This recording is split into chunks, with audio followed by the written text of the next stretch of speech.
후에 공천 개입 의혹 사건, 여기에 대해서 수사지휘권을 발동해야 하는 것 아닌가, 그 취지의 말씀을 드리고 요청을 드리고자 합니다. 그동안에 주로 김건희 여사의 범죄 의혹이 문제가 되어 왔습니다. 반면에 윤석열 대통령이 또는 부부 동반으로 의혹의 중심에 선 것은 그 용산 관저 공사 관련 문제와 해병 순직 해병 수사 방해 사건 두 가지 정도였던 것 같습니다. 그런데 이제 최근 김영선 전 의원 등의 공천과 관련해서 윤 대통령 부부의 3억 6천만 원대 여론조사 관련 정치자금법 위반 사건, 선거회계 은닉 사건, 그리고 국회의원 대가 공천 의혹이 이제 확대가 되고 있습니다. 내부 제보자인 그 강혜경 씨는 진술 내용이 매우 구체적입니다. 그리고 임기가 2년 반이나 남은 정부를 상대로 허위 조작까지 해가면서 그런 그 내부 제보를 해야 할 이유는 없는 걸로 보여지고, 그래서 저는 그게 굉장히 진실성이 인정된다는 생각이 듭니다. 그리고 명태균 씨는 최근에 검찰이 나를 수사하면 한 달 안에 정권이 탄핵을 당할 것이다. 감당할 수 있냐라고 큰 소리를 치고 있습니다.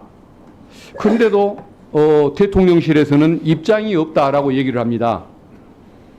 정권 입장에서는 너무도 이 굴욕적인 이 상황인 것 같은데, 그런데도 이런 말을 이렇게밖에 답을 못하는 대통령실, 좀 문제가 있는 것 같습니다. 장관님 생각은 어떻습니까? 제가 평가할 이야기는 아닌 것 같습니다. 그러면 장관님도 입장이 없으신 겁니까? 장관은 지금 문제가 되는 부분에 상원에서 수사를 하고 있는 부분이 알겠습니다. 있어서 그에 따라 처리할 거라고 알고 그러면 명태균 씨나 강혜정 씨의 주장이 진실이든 허위이든 이것은 제대로 수사를 해야 할 부분인지 유야무야 넘어갈 수는 없는 부분 아니겠습니까? 그래서 법과 원칙에 따라 처리할 것으로 합니다. 근데 이제 검찰은 국민적인 의혹이 큰 사건이 발생하면은 특별수사본부를 구성해서 수사를 했던 전례가 있습니다. 대표적인 사례가 박근혜 대통령 때 국정농단 사건이, 최순실 사건이 발생했었을 때 당시에 법무부 장관님과 검찰총장님이 개인적인 정리를 멀리하고 용기를 내서 특별수사본부를 구성했고, 그래서 수사를 실시했던 그런 전례가 있습니다. 야당 대표나 전직 대통령 가족을 상대로 3년째 표적 수사를 벌이고 있는 그 검사들 이번에 불러 모아서 좀 뭔가 독립성을 갖는 특별수사본부를 구성을 하고, 거기에서 정치자금법 위반, 선거법 위반 사건의 진상을 신속하고 적극적으로 밝히도록 수사 지휘권을 발동하실 생각은 없으십니까? 의원님, 제가 여러 번 말씀드렸습니다만 저는 장관으로서 수사 지휘권은 굉장히 제한적으로, 극도로 제한적으로 행사해야 된다고 생각하고, 지금 의원님께서 말씀하시는 그런 여러 가지 필요성이 있다면 검찰총장을 중심으로 하는 검찰에서 자체적으로 알아서 판단할 거라고 생각합니다. 그러면은 이처럼 정권이 농락을 당하는, 조롱을 당하는 이런 상황에서 이 경우에도 장관님이 나서지 않겠다고 한다면 장관님은 언제 나서시는 겁니까? 장관의 수사 지휘권은 저는 개인적으로 행사하지 않는 게 옳다고 생각합니다. 일본도 1954년 이후로 한 적이 없고, 독일은 제도가 있으나 한 번도 행사한 적이 없다고 알고 있습니다. 그리고 프랑스도 그 수사 지휘권 제도가 폐지된 것으로 알고 있습니다. 그 우선 장점도 있지만 그로 인한 폐해도 많기 때문에 장관들의 수사 지휘권은 가능하면 행사하지 않는 것이 옳다고 생각하고, 지금 말씀하시는 이런 부분도 여야의 입장을 바꿔서 생각해도 저는 똑같은 말씀을 드릴 수밖에 없다고 생각합니다. 장관님이 그런 입장을 가지시다고 한다면 그것은 많은 국민들은 정권을 옹호하는 태도라고 생각을 할 겁니다. 저는 만약에 윤석열 정부가 임기를 못 채우는 상황이 온다면 그것은 김건희 여사와 정치검찰 때문일 거라고 저는 생각을 합니다. 그런 평가를 받지 않으려면 공조적인 검찰 조직이라도 국민의 신뢰를 받는, 언젠가는 회복하는 조직으로 가져가시려면 수사주의권 발동을 한번 생각해 보시면 어떨까 생각이 드는데 한번 판단해 주십시오. 예, 그리고 알겠습니다. 다음은 이제 김건희 여사 명품백 사건 불기소 처분을 했습니다.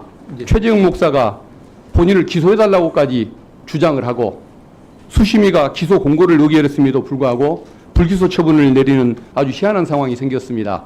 저는 이것이 김건희 여사를 보호하기 위한 그런 의도라고 생각을 합니다. 근데 김건희 여사가 도이치모터스 주가 조작 사건 여기에 지금 개입됐다는 의혹이 갈수록 커지고 있는데 여기에 대해서도 불기소 처분을 할 예정이라는 언론 보도가 있습니다. 근데 지금 김 여사의 주가 조작 개입에 그 신빙성을 더해주는 진술들이 많이 나오지 않습니까? 이종호 씨와의 그 수사 전후로 한 40여 차례 통화, 항소심 판결문에 김건희 여사 이름이 87번이나 언급되는 상황, 그리고 2차 주가 조작의 그 주범이었던 김모 씨, 언론에 의하면은 김건희 여사와 그리고 고로수, 이종호 이 세 사람은 한 배를 탄 BP 블랙펄 아마 흑진주라고 아까 표현했던가요? BP 패밀리라고 이게 폭로를 했었습니다. 근데 검찰이 불기소 결론을 내놓을 가능성이 많다고 언론이 분석을 하는데 그런 일이 없었으면 참 좋겠습니다.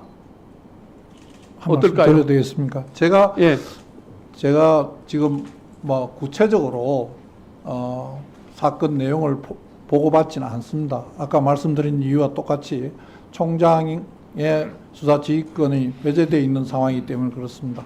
근데 언론이나 1, 2심 판결문에 나온 것을 이렇게 보면 지금 문제가 되고 있는 각종 단독하는 그 보도 내용들이 2021년 10월, 11월 이 경에 전부 수집되어 있던 자료들이고 이를 숨기거나 뭐 감추거나 한 게 아니고 법정에 증거로까지 다 제출되어 있는 자료라는 내가 사실은 확인했습니다. 그 점도 궁금하겠습니다. 좀 감안해 주시면 예, 고맙겠습니다. 알겠습니다. 네, 지금 항소심 판결 이후에까지 이런 내용들이 폭로가 되고 있는데 이런 것들이 원래부터 검찰이 알고 있었던 자료라고 한다면 그것을 기소를 최근까지 다 안고 있었던 검찰은 좀 문제가 있다는 생각을 해봅니다. 그리고 이게 검찰이 왜 봐주기 기소가 가능할까, 불기소가 가능할까 생각해 보면은 일반 시민들에게 재정신청권이 없어서 그렇다는 생각이 듭니다.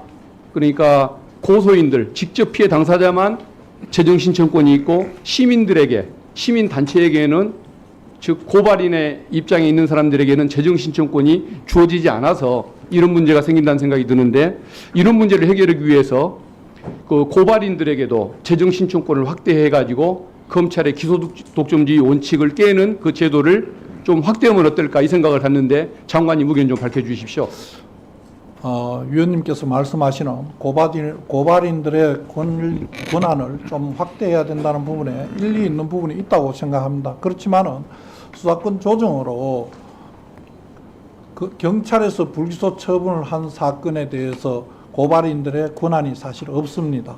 그리고 현재 고발인들에 대해서는 특정한 범죄에 대해서만 재정신청권을 부여하고 있습니다. 이런 제도들을 변화가 생기지 않으면 고발인에 대한 여러 가지 권한을 더 재정신청 권한을 부여하기가 좀 어렵습니다. 그 점 위원님께서 잘 알고 계실 테니까 함께 고민을 했으면 합니다. 저희들 잘 검토해 보겠습니다. 네.